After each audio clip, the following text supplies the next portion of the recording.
you would. I mean, at least you're like almost half up.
Hello, hello, hello, and welcome to another stream of Boomeadow Build's State of Anarchy.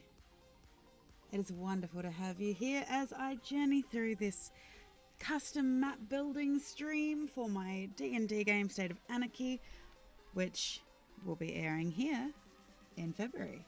So I'm very excited. I'm in the process of getting applications. Tyrant Dungeon, thank you for the raid. It is wonderful to have you here. Hamfrey, thank you for following. Yes, thank you for the raid. We love the love. For those who don't know, if Tyrant Dungeon has not already told you, I am a Dungeons and Dragons game master who comes on here and builds my maps, and we have been working through world building a couple of maps over the last few weeks, getting closer and closer to the start date at the end of February. Hopefully Tyrant Dungeon will actually play one of the NPCs in it. Hopefully we will see Evil One as well at some point. Who knows? But we have built Feywild, which is the Feywild of the world. We have Anthalamir, which is the material plane of the world. And we are working on Nethraeg, which is, of course, the Nine Hells. And the reason that this is important is because all of these planes of existence, thanks to the events of an experience known as the Merge, they all exist on the same space on the material plane, just paralleled over each other, layered on top of each other like a wonderful cake. They are still separate within their own rights, but they obviously are very close in proximity, which is why there is a similarity in the maps. For those who don't know, I use Incarnate as my map building program of choice, which is wonderful. There are several others, but yes, this is the one that I use. And as you can see, we haven't actually started this part of the map. We've been working on the quarters, and yes, Evil One is here, Spinner. After you tried to summon them on Saturday to no avail. But basically, yeah, I just sit here, we talk D&D, we talk all sorts. So welcome, come on in, say hi. If you like TTRPGs, this is the place for you. Evil One also runs some games over on his Twitch channel. I believe Tyrant Dungeon and I actually play over there on Sunday nights, in which yes, we play Star Wars over on Evil One's channel on Sunday nights, Australian Sunday nights at 8 p.m. Australian Eastern time. That's the one. We'll get there. And we play a D&D based game where we all play frogs on Wednesdays, once a fortnight. So we are all grung in that. So it's great. So I believe very shortly coming to Mondays, we are also going to be playing a Power Rangers game over there, in which I am playing the Blue Ranger with the wonderful Uzu Mecha and Barricade and Steve Man 77 going to be over there. So you should definitely check it out because it will do wonders for our confidence. So yeah, not only that, there are going to be cams. We've been informed that there are cams for that one. So here we go. Ruin the illusion. Either way, I'm here every day of the week. Yeah, take it easy, Spinner. Don't. If you have a cold, man, you know, you've got to protect yourself. Got to look after yourself. Especially with the weather being so up and down as it's been lately.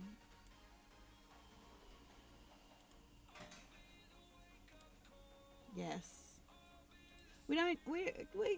Yeah, the weather's been all over the place with Australia, so I don't know what it's like where you are in Australia, Spinner, but it can't decide here in South Australia whether it wants to be hot or cold.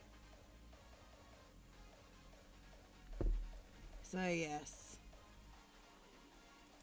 also make sure I do the shout out to Tyrant Dungeon, because I should. I must admit, I do not have the fancy little screen grabs that Tyrant Dungeon has, but you know, because we're basic. But yeah, I do all the shout outs and stuff. You should. But yeah, let's jump in. You can see that I've got some of the rivers of hell here, which will be nice getting those in. But this is basically where my maps start, because I already had the existing world map. So all of these bays are going to be changed. The names are going to be changed. Yes, that would be cool.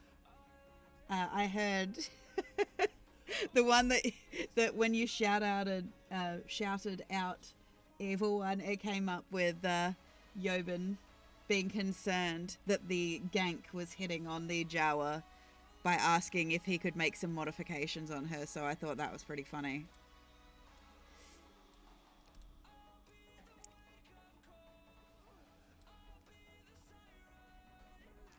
So yes, we are going to be just get these initial shapes in for these rivers, which obviously these rivers do defy all river logic, because normally rivers obviously very much flow downhill. So,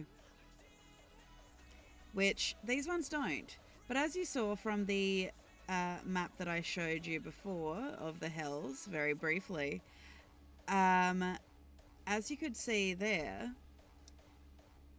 with that wonderful map build that I had already there, this is going to be a tiered effect, and it has been a fun experience figuring out exactly how I'm going to make that work, basically. But essentially, this world map can disappear because I don't need that for the hells. But what I do need to find is where that map there is. Okay, it is on the first layer, so I can toggle it on and off as necessary. Cool. Always like to make sure that everything is kind of working. No, that is absolutely fine, Tyrant Dungeon. It is wonderful to have you and your watchers here. But yeah, no, feel free to lurk and just, you know, have a look, have a watch. On Tuesdays and Thursdays, I usually stream some Xbox games that I am currently playing. I believe in the works. On Tuesdays, I am slated to play Lost in Random, which is really cool if you are a dice roller. It's got a really cool style to it. It's got a very Tim Burton-esque claymation, Coraline feel to it. So that's pretty cool. And on Thursday, we recently just finished up Lost Words, which was a beautiful game, but it was a bit sad. I believe Evil One said it was very depressing, because it was a sad story within a story, but it was beautifully done. The story was wonderful. But we just finished that up. So on Thursday this week, we are actually picking up a new game, something a little bit different to what I have been playing. Kind of, because I play all over the joint. But we're going to be trying Tinykin. I just like world lore. But thank you for the compliment, Spinner. Yeah, no, I just really like world lore. And creating very in-depth worlds that no doubt my players will never see probably 90% of the world lore that goes on behind this. Because I am a little bit over the top when it comes to it. So just this week, over the weekend, I finished off some religious symbols. I say religious, it's not really, because the whole point of it is they're more scientific symbols for the 9 essences of the universe, basically. I made a delve into fantasy quantum mechanics because, of course, I'm that over the top with that.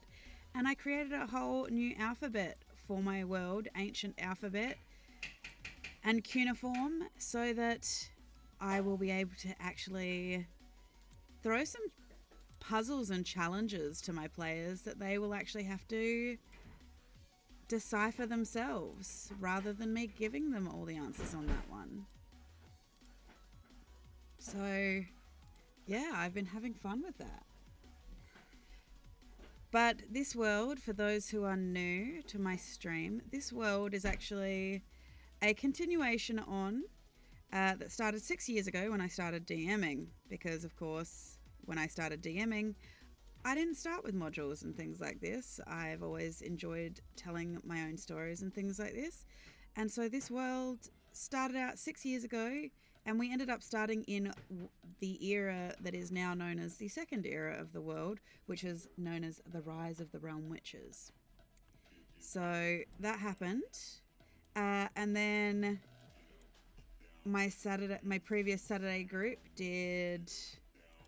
There was a brief interlude in the second era as the Chaos Crew came into existence, and they were a bunch of displaced gods who did some interesting things in the world, and they were very interesting to DM for because there was no logic to it. Basically, if something happened, for example, if they were in the desert and they saw somebody up on a sandhill release a bird after spying them, and so they went, well, he might have said something about us, so let's go see where that bird went.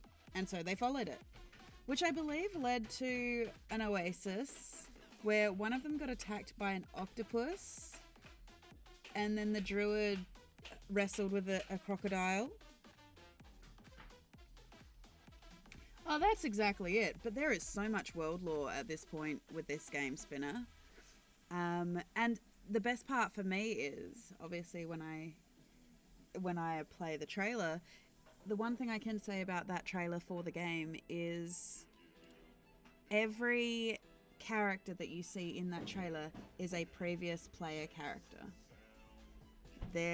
I love the aspect, the fact that their actions have actually had an impact on the world, and they have actually directly gotten to impact the world. Yeah, the trailer. I hope you like it, Spinner. It was all hand animated, of course, because, like I said, I'm extra. But it was very, very fun building it and actually getting to, display it for you guys and actually see what you thought and hopefully garner some interest for the game.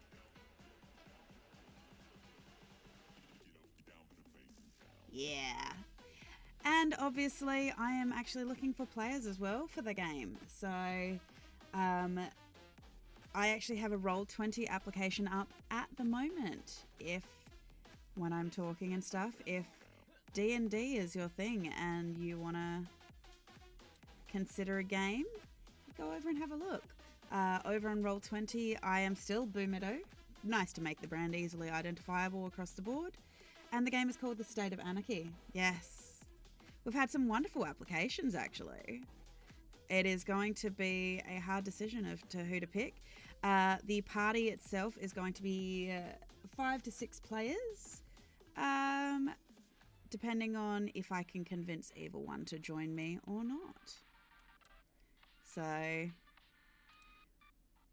we will see. Because at the moment he is adamant that he's just not interested right now because he has a lot of stuff on. And clearly he does if you go check over on his channel. So he's a busy man.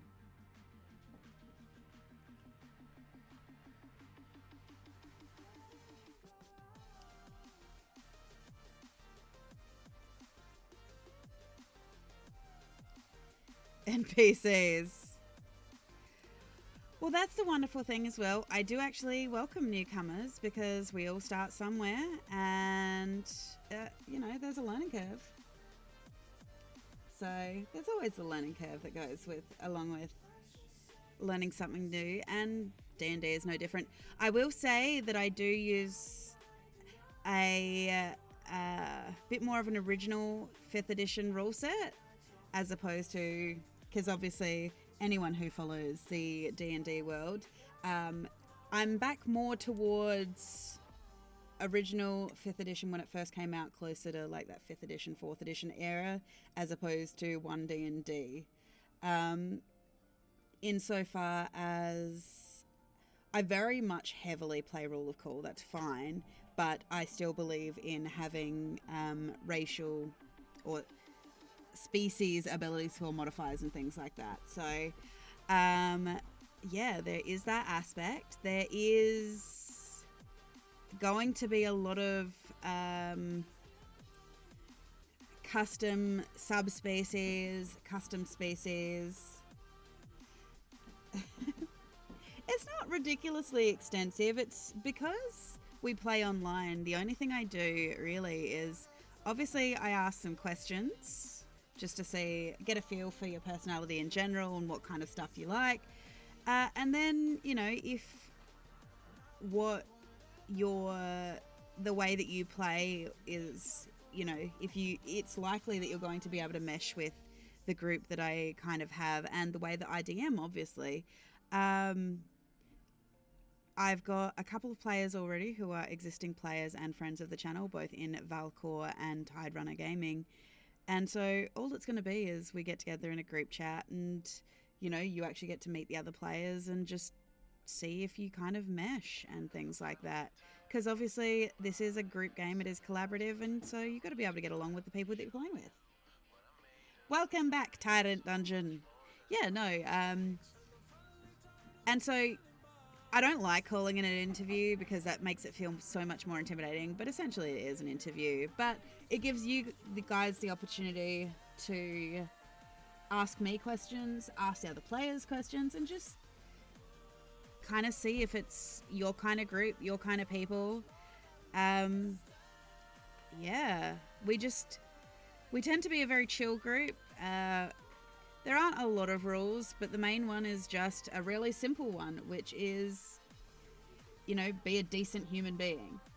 So regardless of what your views are, opinions, that kind of thing, it doesn't really matter. We don't really care because everyone is entitled to their opinions. The thing we ask is that you are respectful of others in your space, and that goes in every direction. So, for example, just if you don't agree, as long as you're not, you know, taking it out on somebody for their opinions, you know, as long as you agree to disagree, and, you know, it's about the game first and foremost, because this is a game, this is a place we all come to have fun, and, you know, we want you to have fun here. So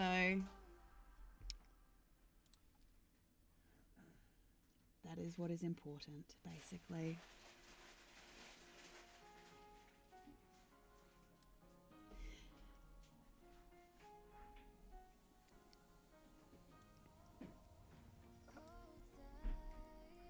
So obviously I will end up going in and altering some of these joining pieces just to make sure that they match up to the total map in the end. But this map, because of the complication that I have discovered in, the complicated part, should I say. It is Monday morning and it is far too early and I have not yet had enough coffee. So, cannot speak. And I do. Hello, IFTHA. Yeah, you can, definitely. Town names, I'm going to be breaking up this particular map into little regions within the circles as well. I do run my health kind of more like a business district kind of thing. And so different business districts, essentially suburbs, blocks kind of thing, will have different names, which obviously I definitely take input. In the larger piece of the map, if I just switch over to it, you can see that there's some hot pink mountains. That was because I didn't know what color to make the mountains, and I asked my chat, and heavily led by the leader of chaos himself, Evil One, he suggested hot pink and we voted on it, and hot pink obviously won. So of course I found a way to make that work because it was a cool element, and there are things that I won't necessarily think of or even consider. So I like D&D being a collaborative process because some of the best stories come from the craziest melding of minds. So yes, you can. It is also why all of these circles of hell, the 9 circles of my hell, they do have names, but they're essentially after the sins of, we've got Purgatory, Lisnera, which is lust, Nimbus, which is gluttony. We have Gere Haksha, which is greed, Junpelka, which is wrath, Dicta, which is sloth, Gezamog is envy, Calvamas is pride, and Varot is treachery. Yes, this is going to be the hells of my world. I have done the material plane. I have done the Feywild because there is in-world lore as to why that they are kind of layered all over each other like this. And so do I think the hells are particularly going to necessarily come into play straight away? No, but basically I like getting my world maps done straight off the bat so I know what I'm working with. And then once we have finished the map of the hells, we will actually be working on Corkwood, which is the first town that the party will be starting in when we start the campaign. So Corkwood we're actually starting the campaign in Feyawir, which is the Feywild, but that doesn't necessarily mean everyone has to be Fey because of the events of the merge and the subsequent rulership of the material plane. Basically, demons and devils. I use demons and devils synonymously. So the abyss is kind of a part of the hells, because I just like keeping it all organized that way. But essentially, they are a large business district. The business of souls and the cost of souls is big business. And so we have like demon accountants basically and things like this that basically, make demon deals. They try and obviously barter for souls and things like this. Yeah, basically.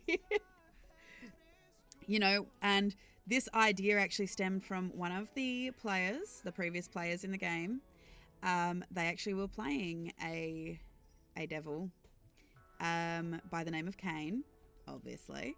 But he was from the circle of Lisner. He worked under Glacier, which I have been changing all of the names to actually be a little bit further away from Wizards of the Coast and within my own kind of thing. But essentially the head of the Incubi Succubi, Glacier, is actually quite a high up in actually making the demon deals and things like this. But this Cain gentleman, he is essentially a demon accountant, and he was like 3 days off long service leave. And as he was figuring out the numbers, he realized there was an imp familiar missing, insofar as it was contracted to somebody and something had happened and they had lost their demon. And so basically he couldn't go on long service leave until this demon was found. So he ended up having to come to the material plane and find out exactly what the wayward wizard, who was another member of the party, had done with their demon familiar. Incidentally, apparently, he had blown it up, which was not deliberate. He saw this demon familiar as his best friend in the whole world, and now he was missing, and the wizard was basically like, I will do anything to get my familiar back.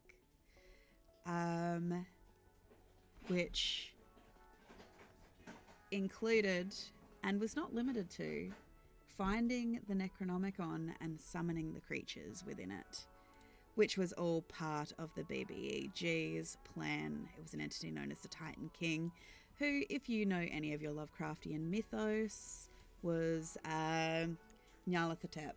And I'm pretty sure I said that wrong, but that is how I have ended up just learning to say it. Well, it wasn't so much spontaneous consumption.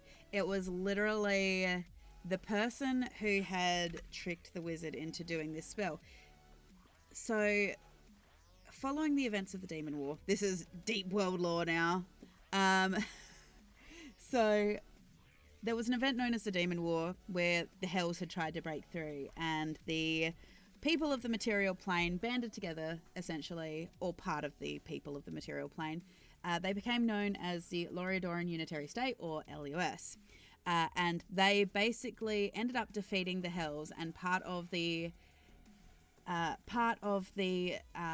surrender of the demons was the fact that to keep an eye on them, essentially, the wizards and warlocks of the LUS basically made the deal that every child from that point forward born within the LUS would be bonded to a demon familiar at birth. Kind of similar concept to Philip Pullman's His Dark Materials and the Golden Compass. But, you know, they weren't their souls. And that was all well and good and fine. So this meant that this wizard had basically had this demon familiar from birth. His name was Abe. He looked like a capuchin monkey. And he was his best friend. But of course, you know, Abe had told him over the years and everything that being on the material plane all the time is not normal to a demon's nature. Like that they are shape changes and things like this. And so, you know, being on the material plane for prolonged periods of time and not being able to go back to hell to regenerate and things like this was actually painful to them. And so he essentially had been trying to find a way to free Abe. And he had come across this red tiefling named Virgil. The wizard's name was Dante, so you can kind of see the Dante, Virgil, Dante's Inferno references here. And so Virgil had given him this spell saying, yeah, it'll totally free your familiar. But it was actually the BBEG playing him right from the start to basically make demonic sacrifices to essentially break open the gates of Tartarus. Adroll, no, Adroll, bad timing. So yes, basically he had been tricked into opening the gates of Tartarus by essentially sacrificing demons to it, which is what the whole Necronomicon was kind of gearing towards in the end. And along the way, they picked up the rest of their party. There was a Simic hybrid druid from a separation estate known as the Ascendant Isles, the Floating Islands. And he was in the LUS basically because his people had realized that there was something funky going on in the LUS. All was not ideal in this utopia as it seemed. So he was there. They also found a wonderful man who lived in a swamp. He was an artificer gunslinger. And I don't know if he was straight up an artificer, but he was a gunslinger fighter, at least. I know that much. Called Bill Bobby Cletus IV. He was a swamp man who had been left on his own, and his family had essentially been contracted to make weapons of destruction, guns and things like this, because the world didn't really have gun technology yet, or it had once upon a time, but they had gone through, you know, a technological dark age because of events further back in history. They also found a strange tiefling floating face down in the swamp, who did not know how he got there, but it turned out he was actually a split personality gentleman who was essentially from the past, and he had basically been brought to the future through surviving the trauma that led him to be there, but also so that he could help his people, because he was part of the original wizards that realized that there was something bad going on. We also had a dragonborn who was a dragon god incarnate, but had basically begged their liege dragon to separate them from it, and the problem is they were trying to outrun their history. Yeah, there was... And we also had the child of a human from the future who had died and been brought back to the past by fate to travel with the gods and help and all this kind of stuff, and he'd end up having children, and so he was playing one of his children who had essentially the opinion he wanted to become a god of valor to honor his late friend's memory. So yeah, and that was just one party. And so over the last 6 years, there have been a number of player characters in this game that have impacted the world.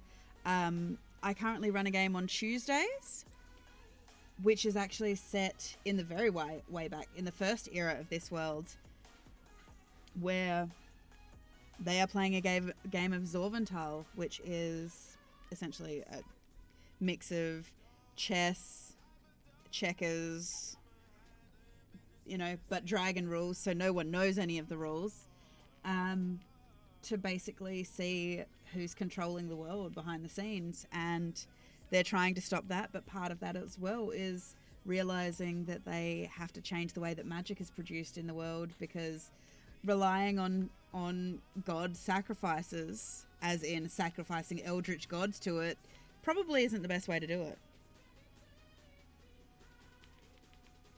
So yeah. End of world lore.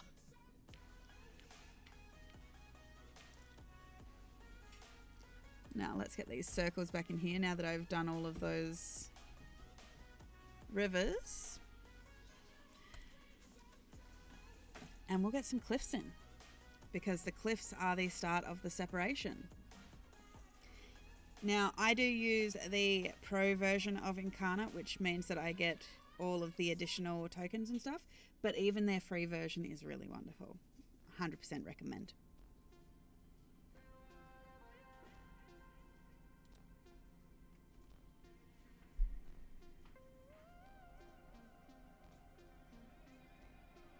But yeah, I've always been a big fan of big world lore, so that's why I've really dived into it. And a part of that is just I love the aspect of actually world building, especially getting players' inputs. So many of the plot ideas and stories and things like that have come about because of my players. Like, I very much cannot write this on my own, because it's through the stories that they want to tell for their characters that I get some of the best ideas.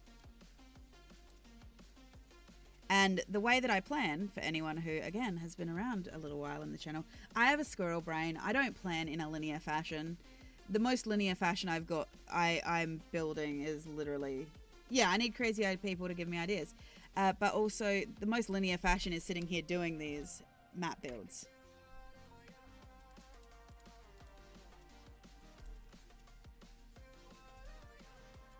And chances are I would never finish these maps if I didn't make myself sit down and do them as part of this stream.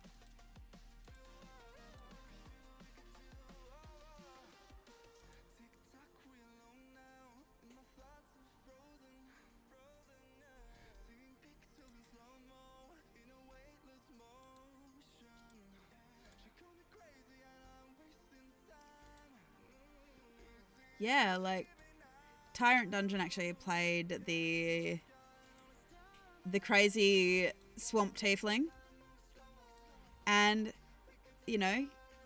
I don't remember exactly all of the ideas you had for your the character of Nemo, but he ended up getting really fleshed out because of it.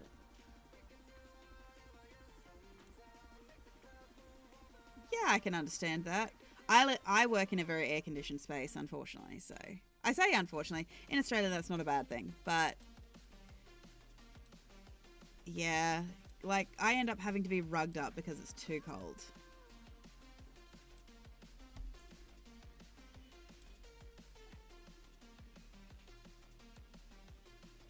there is hopefully the idea that I'll also get more map building done over the next few weeks, because my games are on hiatus until we come back in February,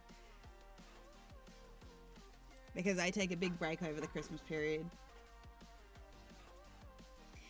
Is it really a D&D character if they don't have some base level of trauma? Let's be honest.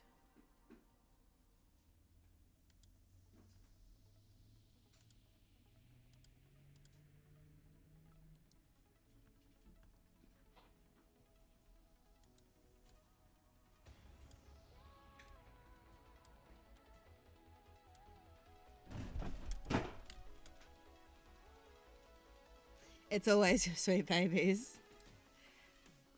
See, the thing I liked about the character of Nemo was the fact that while he did end up having quite a lot of trauma as far as a character goes, you know, to the point that he had created a whole personality, you know, it was that, and also a lot of time in, obviously, the Plane of Dreams.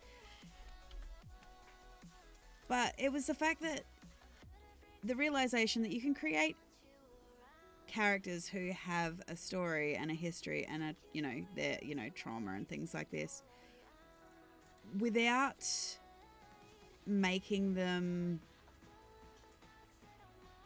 sad and edgy. Like, don't get me wrong, there was sadness and there is edge to it, because obviously they are eventually going to have to delve into that trauma.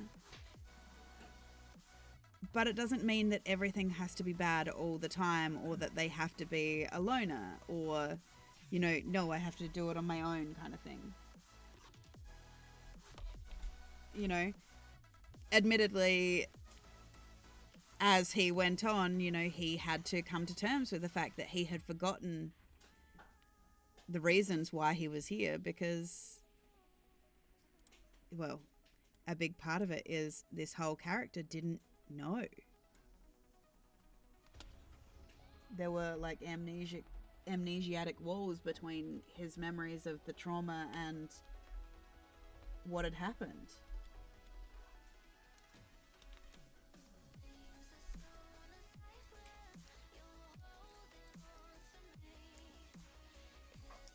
So yeah, I don't mind people having complex characters. I am a very roleplay heavy DM as well, so generally I've gotten better at throwing combat at my players. But for example, the Tuesday group, they'd like a bit more combat, which I'm absolutely fine with. The problem is they keep talking themselves out of it. It is the most bizarre thing.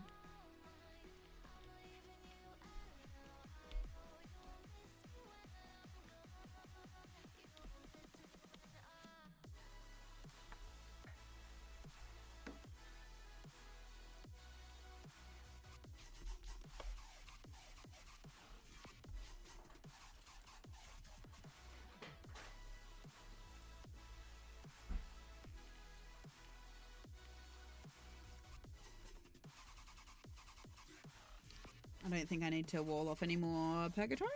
Oh no, there's one little island down here. Woo!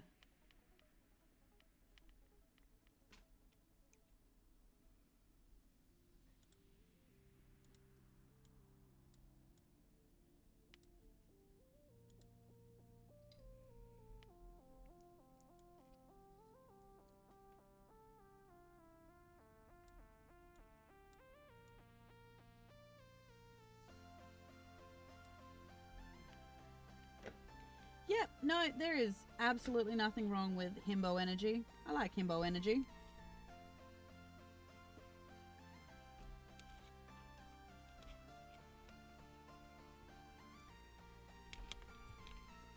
I'm also the DM who doesn't mind you collecting a whole zoo of animals. The only thing I make you do is, you want all the animals? That's absolutely fine. You need to keep an eye on all of the animals. And sometimes those animals don't always behave when you want them to.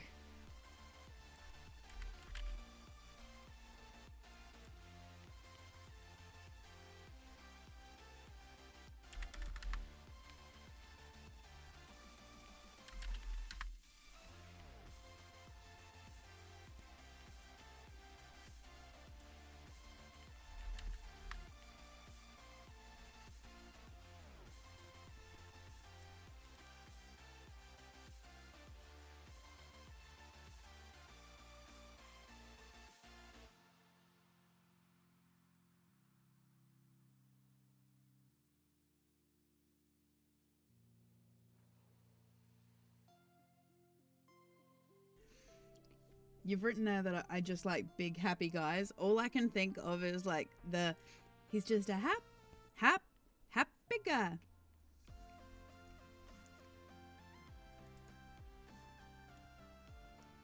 Happy golden retriever energy puppy.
If you wanted to join Tyrant, you are always welcome.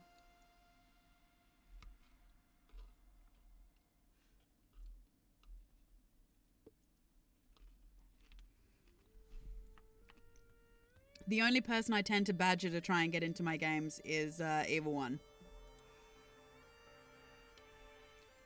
Which I fear may be a losing endeavor.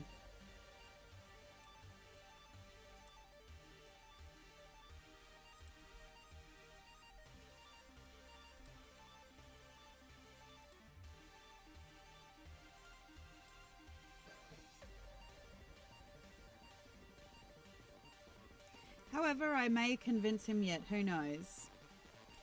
As in, why do I harass you specifically? Because I've played D&D with you for 6 years, and I know that you're going to be watching every week anyway, so why not join us?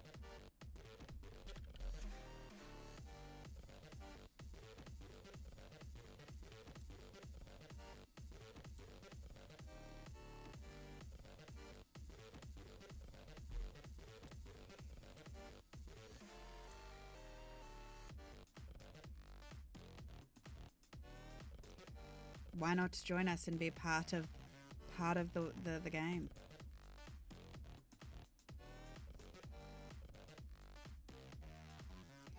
I love the sheer chaos that you and Valkor create as well.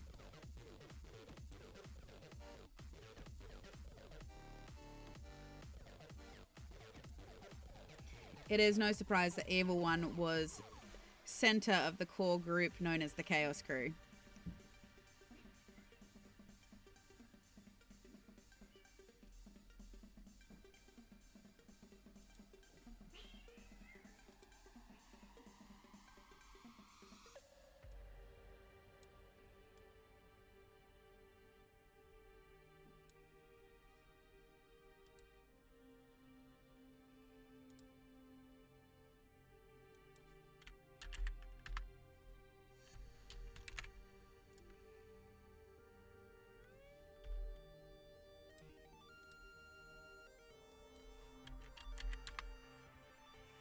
Chaos Gremlins are great. And why fight the system?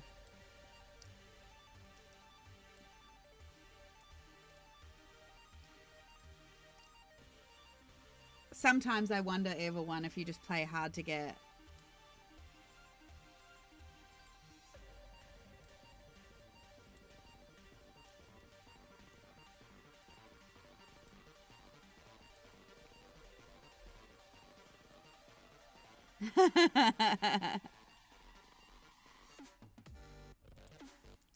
You just need to be wined and dined.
Yes.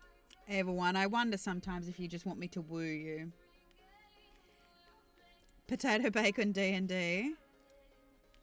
I mean, the answer there is very obvious. Potato bake every day.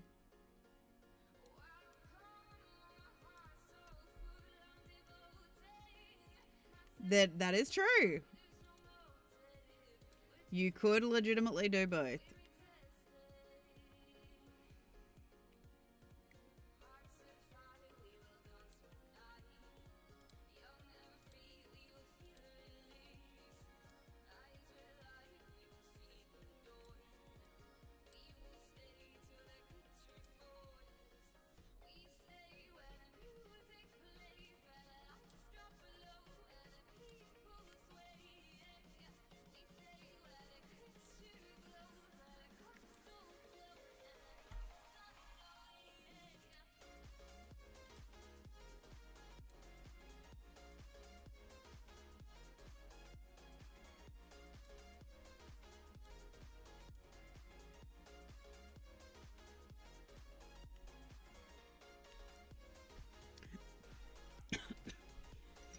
It's okay, Tyrant Dungeon. I keep muting myself every now and then to eat some because the wonderful Drop Bear has made me some breakfast and it's got mashed potato and little bits of beef and onion in it. It's great.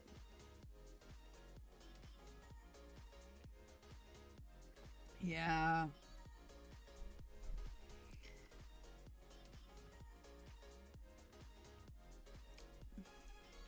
He is a wonderful bean helping me out doing that. So...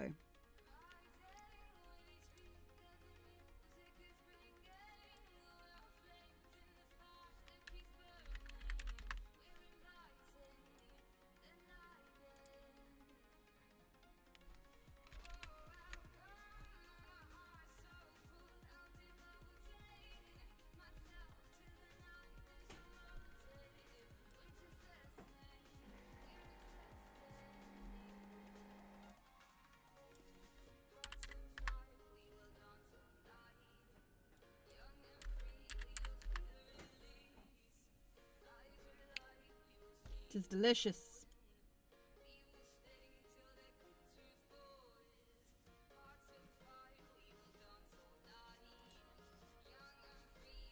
Although, I correct me if I'm wrong, I'm pretty sure I did say breakfast, which is a notion that Evil One has an issue with, the fact that it is 12 o'clock.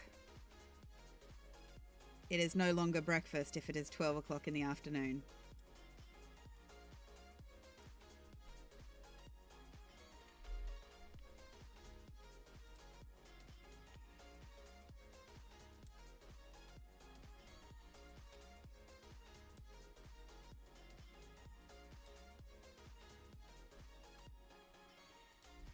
Yes, but you also have strong opinions on what constitutes as breakfast too. And apparently we can't do breakfast for dinner. What are your opinions on breakfast for dinner, people?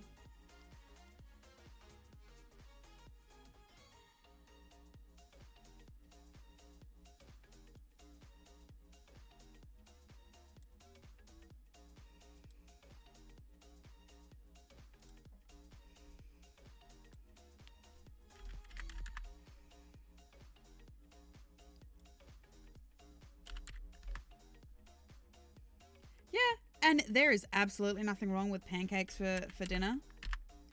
But no, not for Evil One. Breakfast foods are to be eaten at breakfast.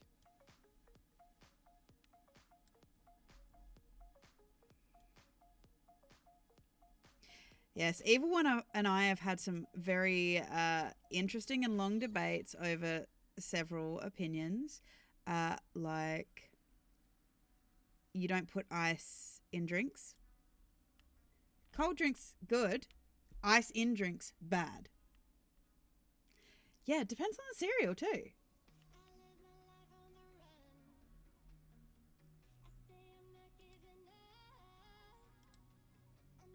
Yeah, waters it down. And also, any milk drink that is made with ice, like a frappe, is just evil.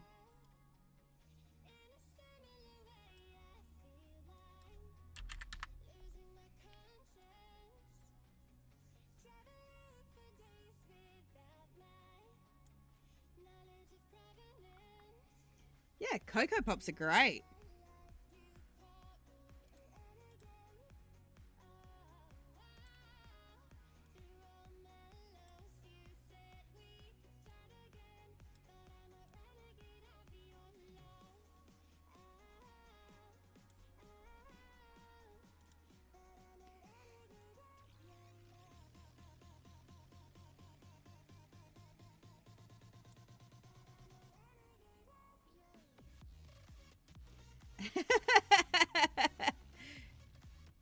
Also, for everybody, milkshake or thick shake?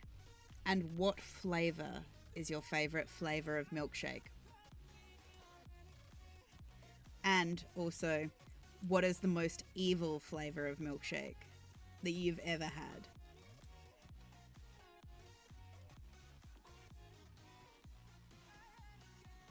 What's the difference between milkshake and thick shake? Apparently a thick shake has to be so thick with ice cream that the straw stands up in it. Which at that point, I'm like, aren't you just eating like a frozen dessert?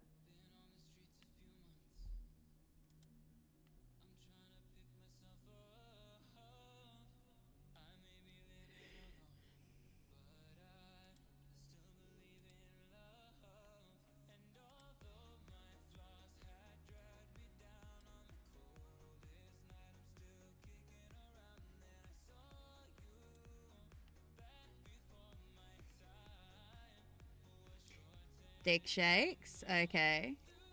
What was the note to, everyone?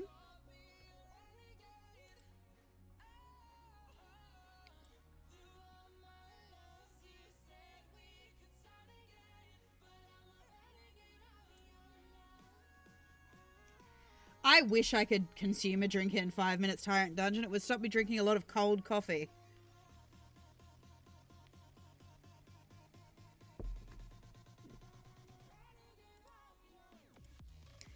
Because at the end of the day, coffee is coffee and should not be wasted.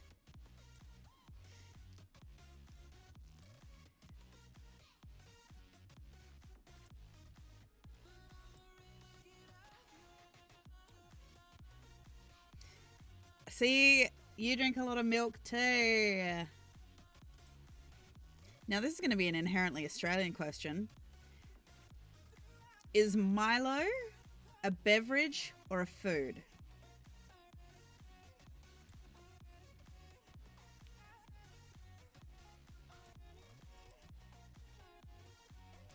Both?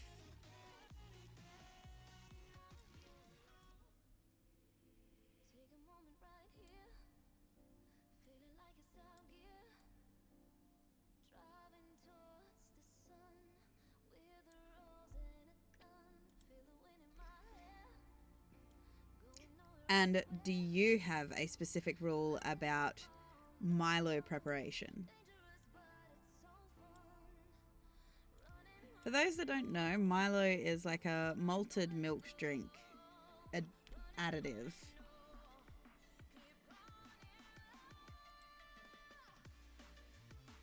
Apparently, Tyrant Dungeon, there are very set rules on how you can prepare Milo.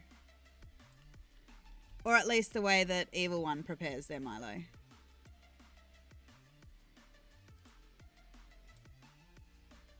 Yeah, I know you do.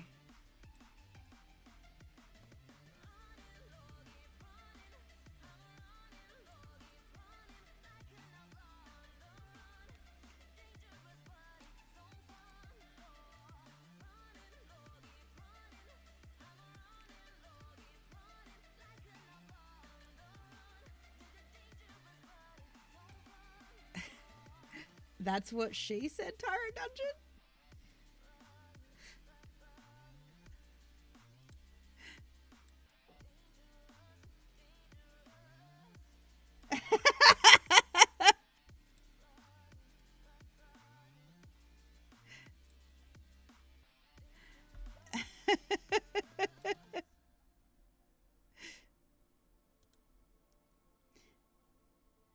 Why are you getting so many ads, Tyrant Dungeon? I'm sorry.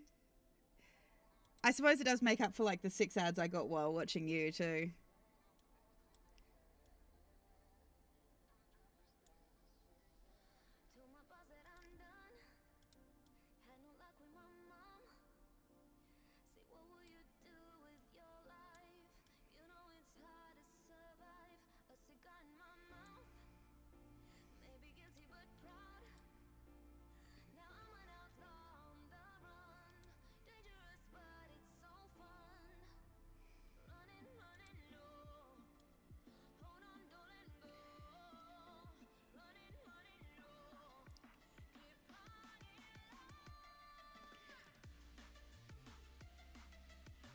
One of the reasons I like streaming so much is it gets my voice nice and warmed up because I have to do some work after this.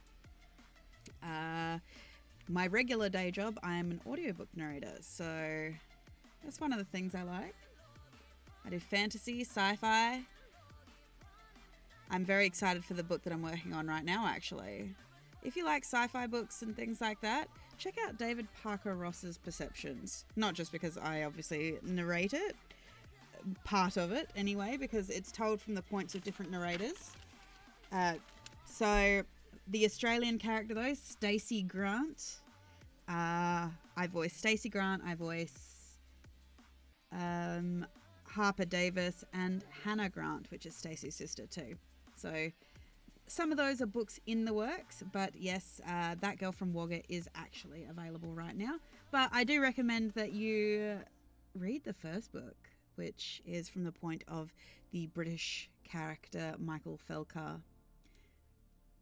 So would recommend 100%.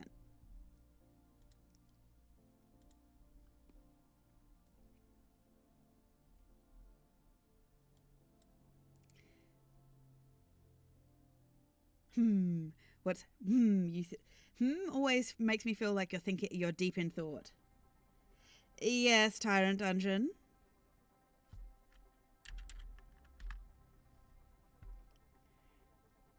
I feel like you're about to request something of me.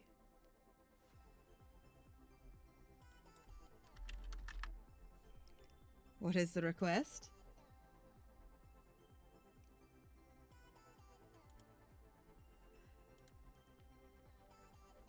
You don't know what the party consists of, as in this Saturday game.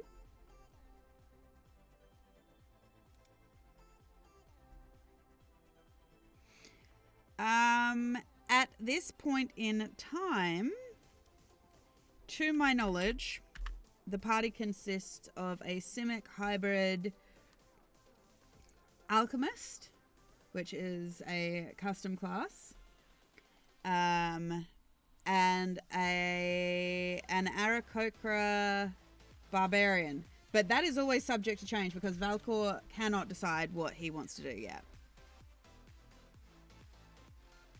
Too many options. He previously was thinking about a Raccoonkin, a Raken thief. He also was going to be a Warforged. So, yeah. You can basically be whatever you would like. There are some custom, as I've said, there are going to be some custom sub classes and things like this as well. Because I have a lot of third-party Kickstarters that I kind of want to utilize that I've collected over the last 6 years. So there are some really cool ones. There's a lot of really, really cool species as well. Oh, God.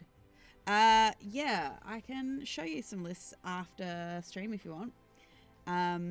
But yeah, that's why, for the most part, with the people that I will be interviewing to come into the game, we won't really be discussing character creation until they're in the game, because there's a lot of things. There's any number of kind of celestial things. There's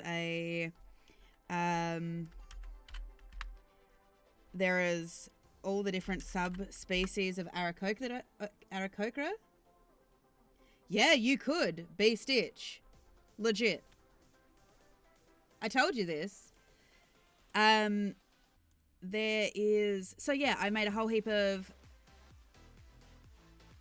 I'm pretty sure that there is a possibility that you could be a worm, yes. We have... What have I got in there? So yeah, Aarakocran subspecies. So you could literally be a penguin-based Aarakocra. You could be a peacock. You could be a cassowary. We have the capability. I've gotten stats there for Dullahan, so your headless horseman. I've got stats for fairies, all number of fairies, all grove tenders, which is essentially the Flora Colossus, which is what Groot is. We have different species and subspecies of Raccoonkin, Raken. We also have custom species in the Courcade if you want to play a type of Fey dog that, you know, not just corgis, we're talking Doberman style and all this kind of stuff as well. Yeah, that's the problem that Valkor has. Valkor's like, I have all these ideas. For things like Warforged, I do have some slightly different rules for Warforged, just to mean that you do have consumption rules and that you do have to completely power down and things like this on rest, just so that, you know, because I've never liked the concept that you can immediately have someone who's always essentially aware and conscious, you know, because then all of a sudden all that the group does is end up turning around and going, well, you're on watch tonight. And where's the fun in that? You know, like it's a one person having to do the watch all the time. It just becomes a utility to then. And, you know, some of the best stuff happens overnight. You think about when your character met his patron.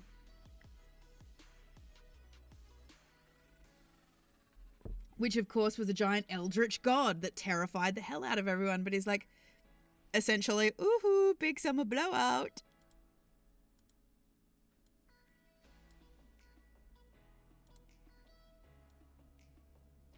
And, I mean, he was a really nice guy. Cathanid was great.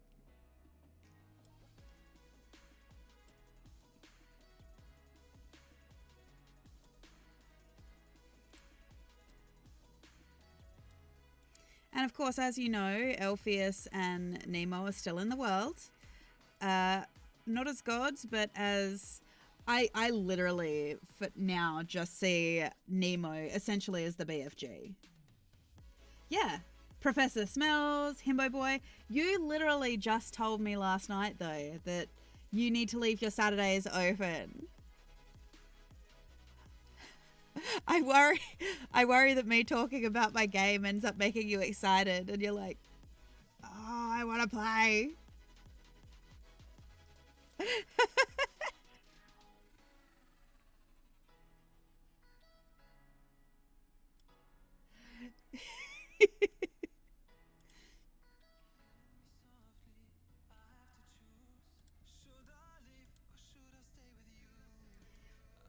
Well, I mean, this is the thing, Tyrant Dungeon. One of the big rules, as you know, that not just me utilising, it's also one that Evil One also utilises as well. If you have family events on, you have family events on. You know, I'm not going to get mad if you decide to take it off that week because you've got family events on.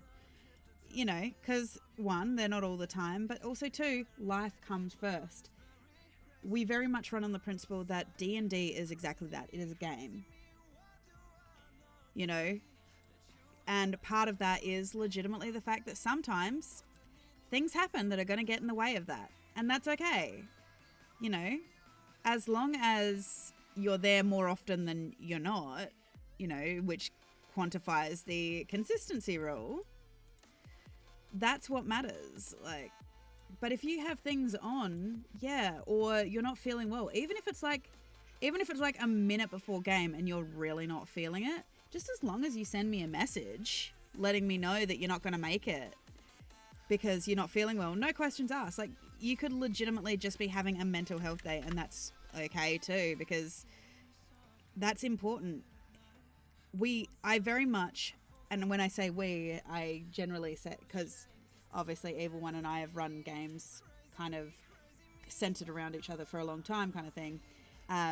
Or at least, you know, DMing rules and things like this.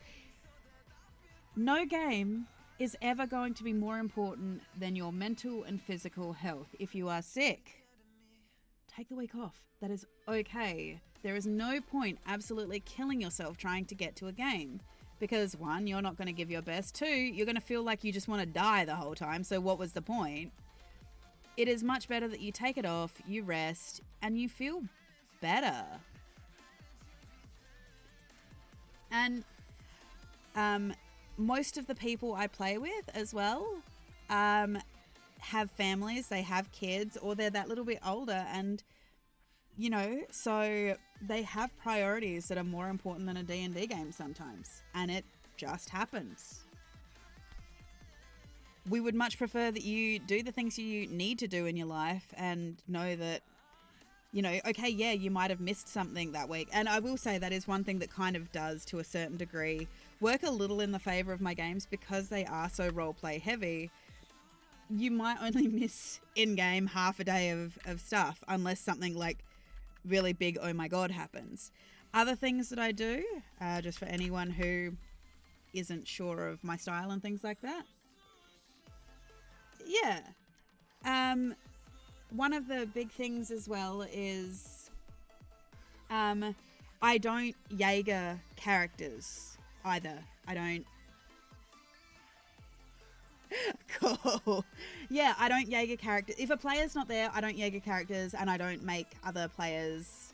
Unless specifically there's something that they need to do, I generally won't Jaeger characters, and therefore, if you are away that week and you're in combat, at least that week your character is safe. Because I don't kill player characters that aren't there either, because you can't defend yourself, that's not fair. And also, it doesn't matter how well I know your character to build your character, like your character story and stuff, I'm never going to make the decisions that your character would make.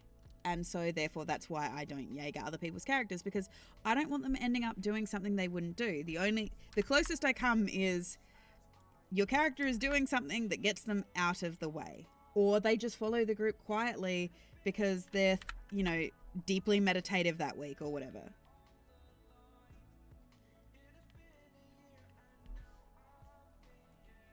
I try not to, evil one.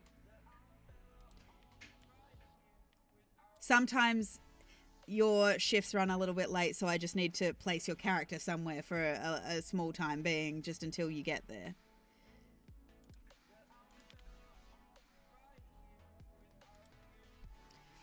I mean, your Tuesday character, though, is pretty easy to just put to one side for a little bit, insofar as he hides a lot in the shadows and he watches a lot.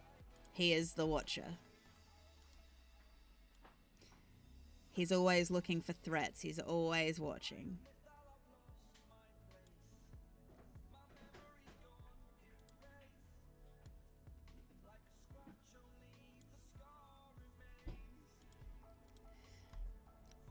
I do endeavour to do my best.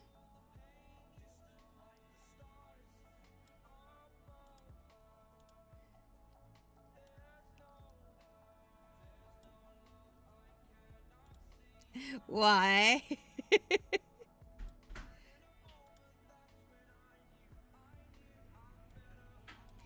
Oh, yeah. And I will say that I'm still in no way, even after 6 years, I am in no way a perfect DM. At all. Oh, God.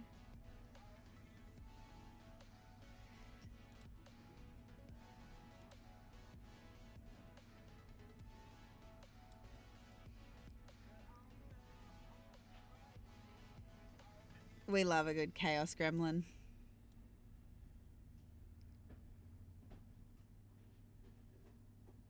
Part of me is really hoping to bring Alpha back, and Evil One, if you ended up playing like character 626, if you do play Stitch, it means that I can bring Alpha back.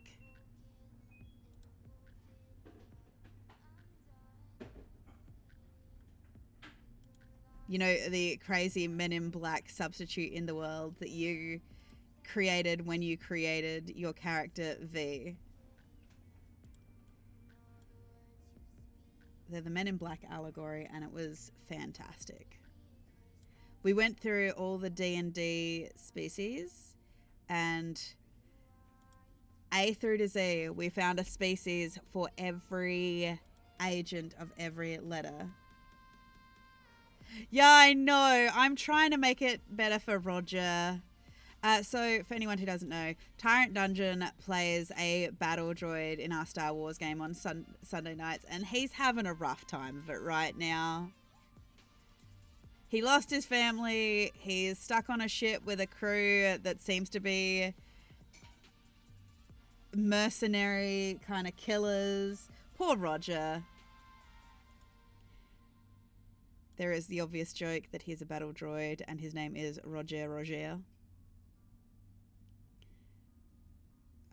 So, if you know Star Wars, that will make perfect sense why he is called that. He has a little moustache. I know what Yobin has to get him on the wheel. I have to find Roger a beret.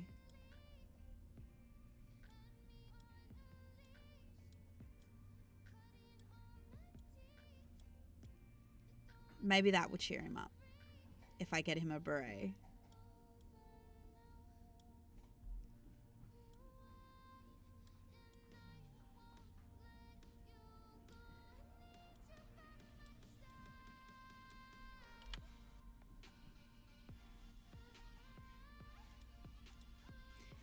Would he like a beret?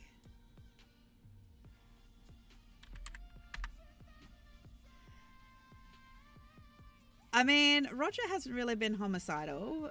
I mean, I feel like Dan has been more.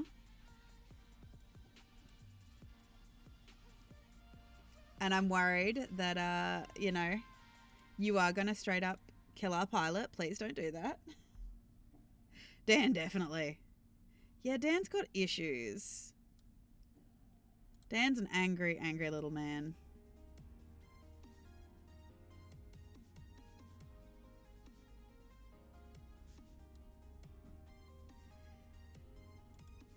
Are you going to give in to the droid uprising?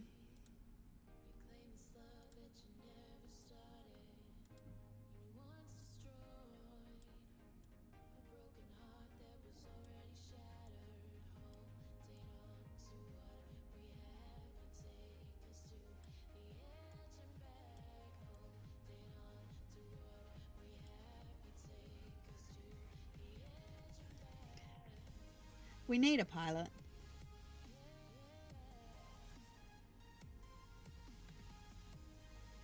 Hey, my character had nothing to do with any of that. My character wasn't even looting.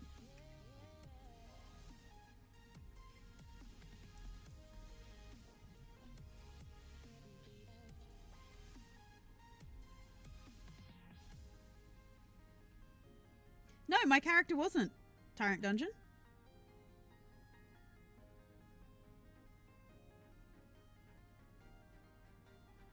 Nope.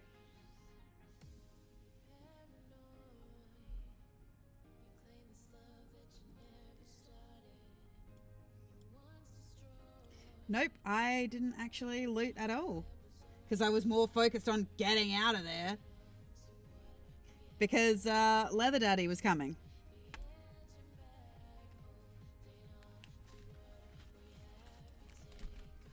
I also didn't attack any of your... I think the only droid I attacked was the one that, you know, Jack and I were in the cell, we needed to get out. That was the only one I think I actively...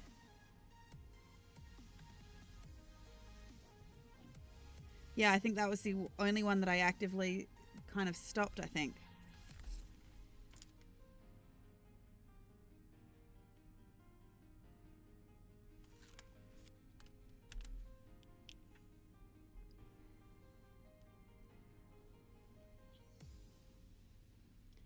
I didn't shoot down any of your friends. Okay, first of all, Dirge was not yet dead.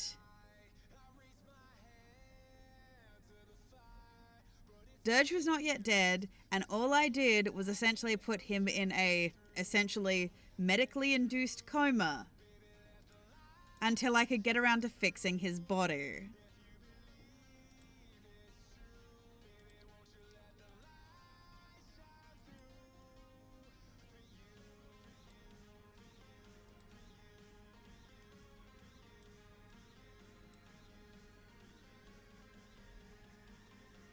Yeah, if I remember correctly, it was actually the Jedi that that hurt his best friend. And I'm fairly certain he got himself blown up, actually.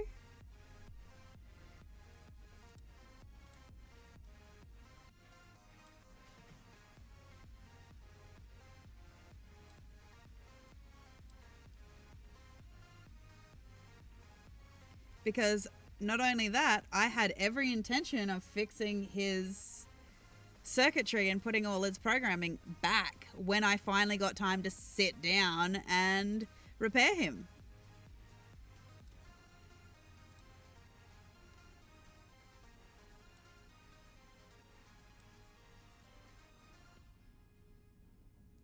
Also, how was I supposed to know that he had a best friend that, you know, would have preferred that I just let him die?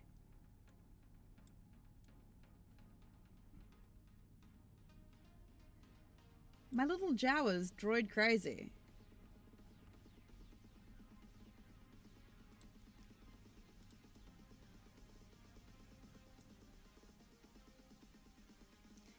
Yeah, I should have just let him die, right? Just leave him there suffering and let him die after the Jedi stabbed him with a lightsaber. At least I know what Roger would prefer if he gets injured. Put him down immediately.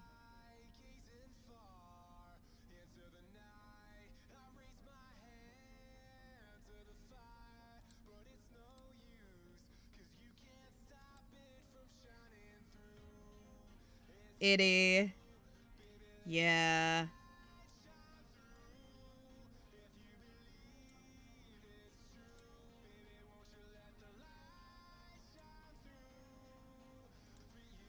I think we know who the real culprit here, though, is at, you know, making your characters suffer, Tyrant. Yeah, there you go. There's the real culprit. Your family died not because of actions we took, but the evil one.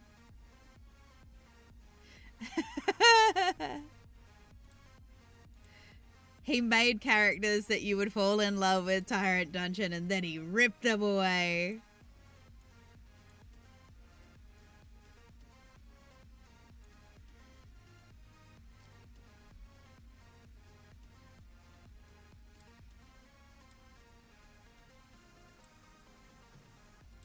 I think we know who the real villain is here.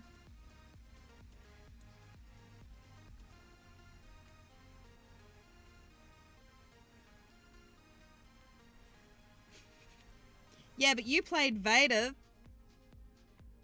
who came in and broke into his base.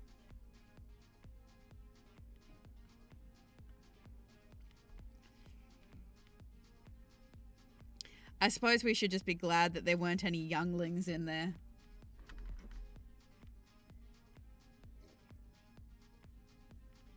See, I'm really excited for the rise of Darth Jar Jar, and I really want to see Darth 626. It is a concept that Craig and I have joked about for a long time, Darth 626. Because he would be dark and evil. And fluffy! My Stitch is a terrible impression. Don't take anything based on that.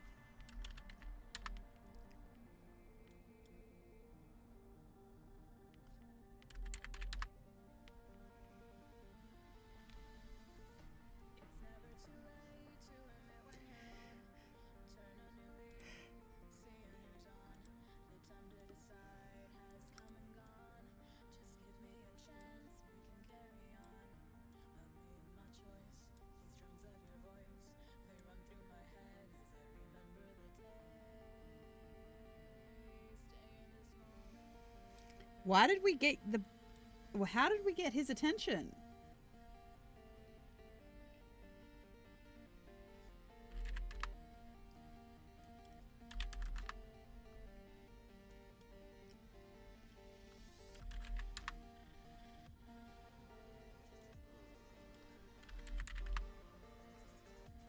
True, the Jedi.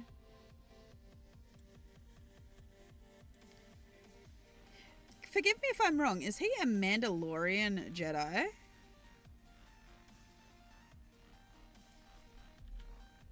Or he just has friends amongst the Mandalorian?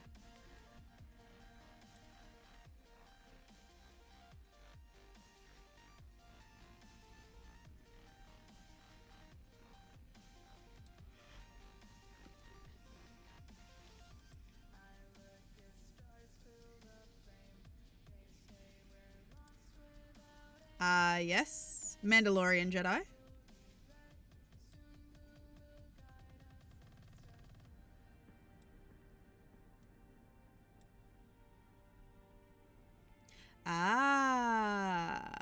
Cool. Well, at least he's got a best friend in the Wookiee now. They can be coffee bros together.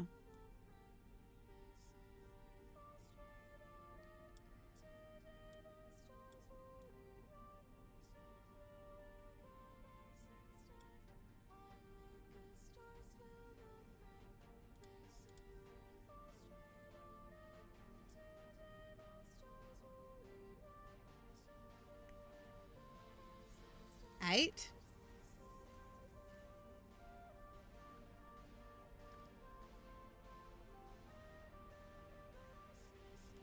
Oh, God. It's okay because I lift things.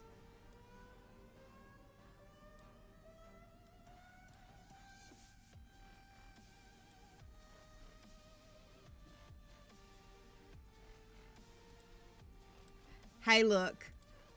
All I can say is I'm proud of Drop Bear for that little bit of role play. It was classic himbo move, considering he doesn't role play. This is his first time role playing, so I give him mad props for that classic line.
Wait, why do you need to poke Evil One?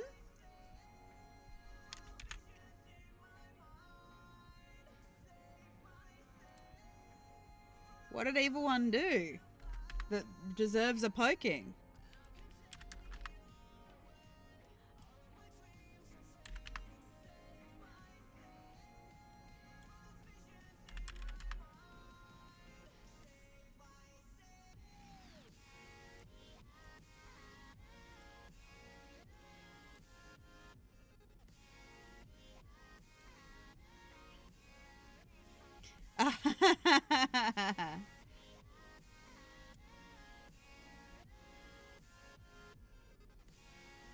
Yes, he has put you in a bit of a pickle, a moral quandary.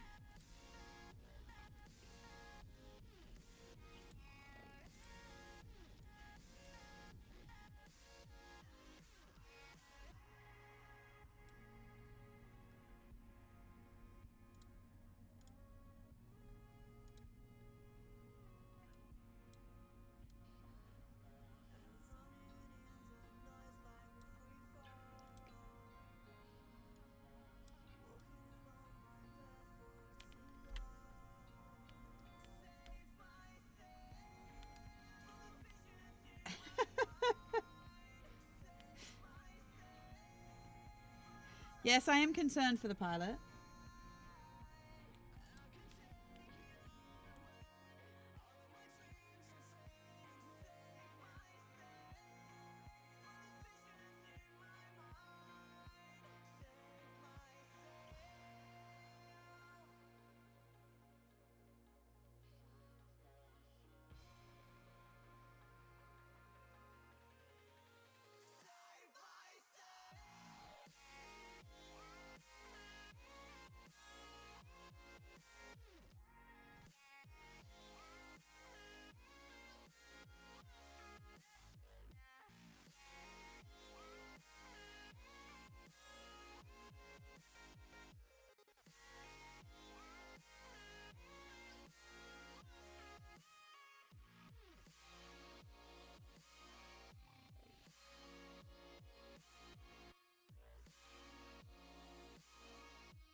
Let's get some coloration in here.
I mean, that's only prevalent if he watches in the first place.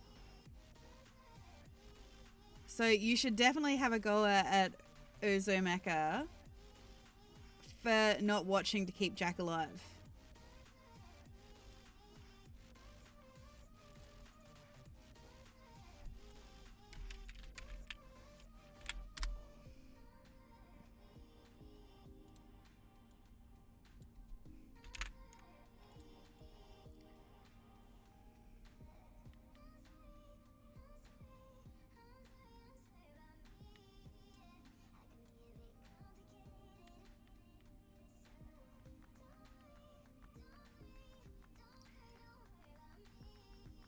I bet he does.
Like I said, now that I've got all these codes written down for all of the matching colours, this part actually goes a lot quicker.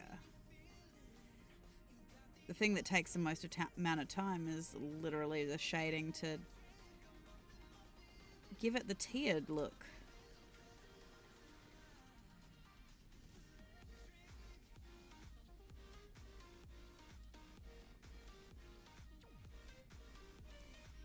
I do like the little emote you've put in Tyrant Dungeon, and just with the song that's playing, it looks like it's shaking its booty in time for the music.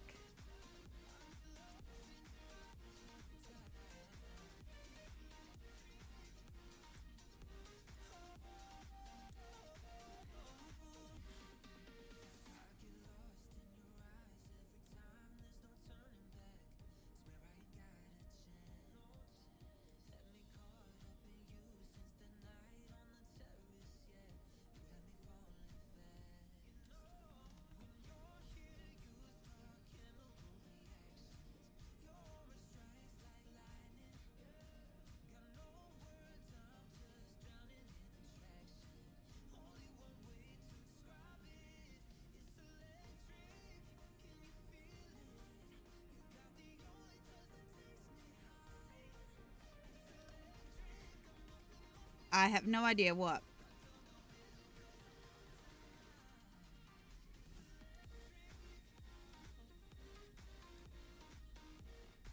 Yeah, I'm guessing you didn't.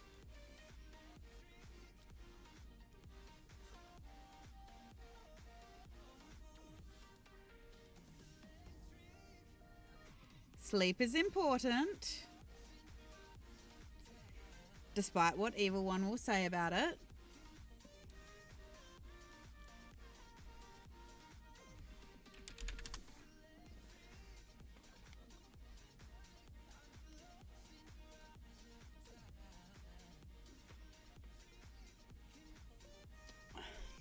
I just know your opinions on sleep, Evil One.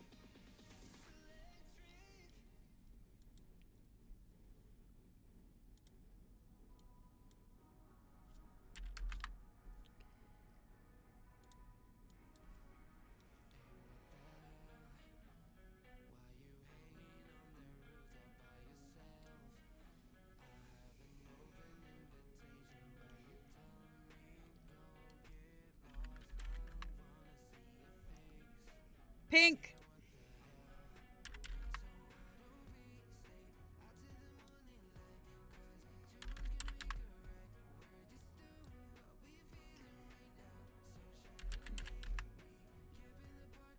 It is important for people to get sleep.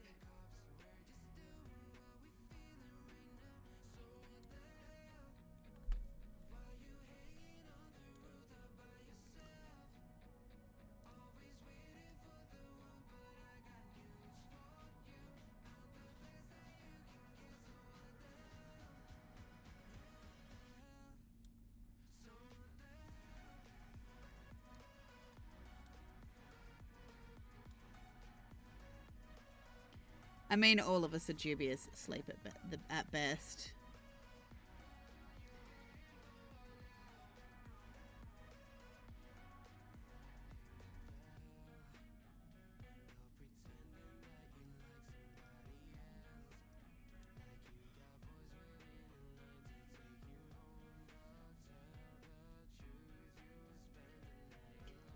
Because it's gluttony. So it is a very food-based circle of hell, this particular one.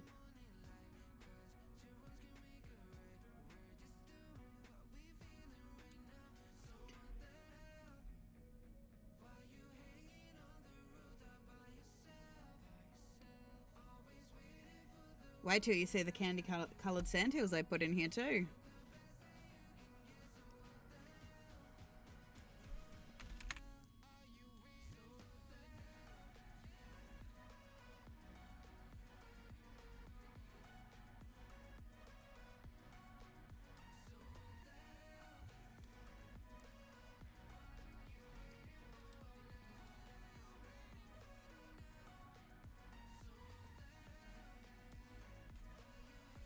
Taste the rainbow. What are you talking about? Nesquik says there are no artificial colours or flavours.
Well, I mean, considering everything in the circle, this particular circle is edible, I'm sure nothing bad could happen from eating things in a circle of hell that are dedicated to eating yourself to death.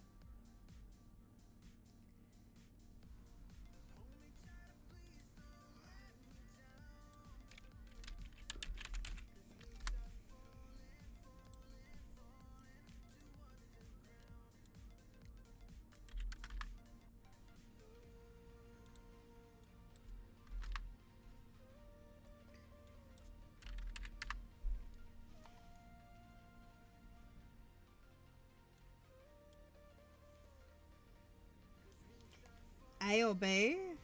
What for?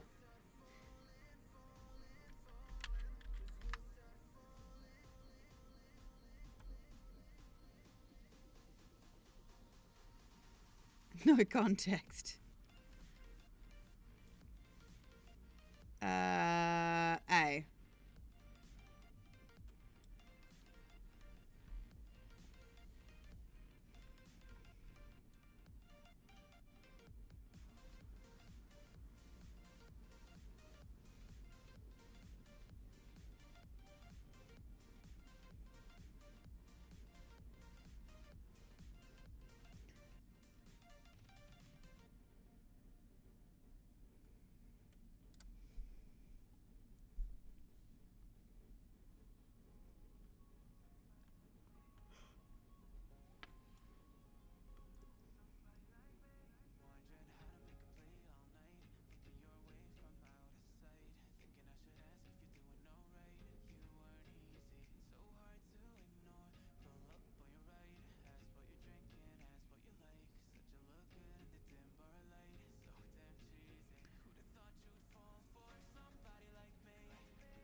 Yes, enjoy the nap.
Okay. So this is probably a good place to stop for today. Thank you to everybody who showed up. Thank you for the raid. Thank you, Tyrant Dungeon, for bringing your followers over here. Hopefully they enjoyed themselves while we're just getting to listen to us talk smack and, you know, watching me build a map. If you like what I do, I will be back again on Wednesday morning, and then that evening I will be over on Evil One's channel playing as Hen Boomtown, a Grung wild magic sorcerer. So check that out if you like that kind of content. If not, I will be back again tomorrow with some Xbox playing Lost in Random. But if you ever want to know my schedule, check down on my schedule below. I usually keep it relatively up to date. However, if I'm not streaming when I should be streaming, go ahead and check out my Twitter over at Boomeadow, because that will usually be where I will announce usually why I'm not streaming. If you want to catch up on these on later on or whatever, you can catch them over on my YouTube channel of the same name, or when I eventually start streaming the game, eventually they will be uploaded over there as well. So check out Boomeadow over on YouTube for more of my content. Otherwise, it has been wonderful to have you here. I have loved talking to each and every one of you. I hope you are going to have a good morning, afternoon, evening or night, wherever you are in the world, and I will talk to you all again soon. Have a great day.